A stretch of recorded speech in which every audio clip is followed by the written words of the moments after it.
पुरुषोत्तम मास के अवसर पर राजनांदगांव सहित आसपास के क्षेत्रों में धार्मिक श्रद्धा और उत्साह का माहौल बना हुआ है।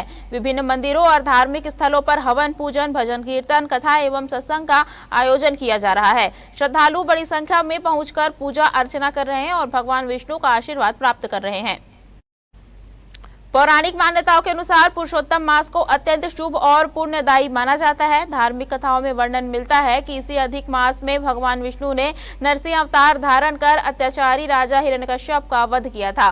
कहा जाता है कि हिरण्यकश्यप को ऐसा वरदान प्राप्त था कि उसे 12 महीनों में कोई भी नहीं मार सकता।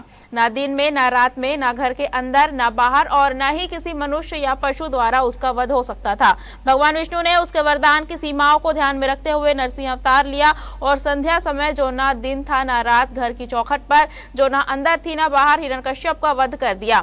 मान्यता है कि यह घटना 13वें महीने अर्थात अधिक मास में हुई थी, जिसे भगवान विष्णु को समर्पित होने के कारण पुरुषोत्तम मास कहा जाता है। इसी मान्यता के चलते राजनांदगांव में जगह जगह हवन, पूजन और धार्मिक कार्यक्रम आयोजित किए जा रहे हैं। श्रद्धालुओं का विश्वास है कि पुरुषोत्तम मास में किए गए शुभ कार्यों से जीवन में सुख, शांति और समृद्धि का वास होता है। आज जो है पुरुषोत्तम मास का पूर्णिमा तिथि है, जिसे हमारे धर्म शास्त्र के अनुसार बहुत पवित्र माह माना गया है। और पुरुषोत्तम मास की उत्पत्ति जो है भृगु ऋषि के क्षरण और मल से उत्पन्न हुआ है। इसके कारण प्रभु जी ने वो 13 महीना हो गया, 12 पुत्र थे उनके, तो एक पुत्र एक्स्ट्रा हो गया, तो उसको प्रभु जी ने अपना नाम दिया। प्रभु विष्णु जी ने उसे अपना नाम देकर पुरुषोत्तम नाम दिया गया और उन्हें आशीर्वाद दिया गया कि इस माह में जो भी दान पुण्य कर्म, गंगा स्नान, पूजा पाठ जो भी करता है वो तुरंत मेरे को प्राप्त होगा। इस निमित्त पूरे सृष्टि में पुरुषोत्तम मास 3 साल के बाद में एक बार आता है। और इसका अपन वैज्ञानिक तथ्यों के हिसाब से भी देखा जाए तो सूर्य की जो 1 वर्ष की अवधि होता है 365 दिन की, और चंद्रमा की अवधि मानते हैं तो 354 दिन की। तो जो 11 दिन का जो शेष बचता है वो 3 महीने में ऑलरेडी 35 दिन का हो जाता है।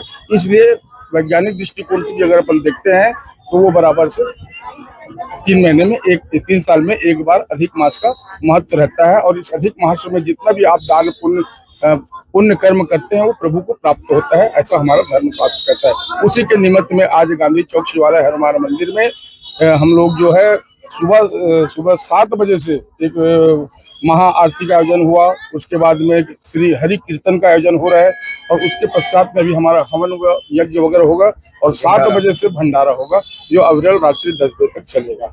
ये हर 3 साल के बाद में अधिक मास आता है, जिसे पुरुषोत्तम मास कहते हैं। बड़ा पवित्र माह माना गया है, प्रभु जी ने स्वयं इसका नाम दिया गया है।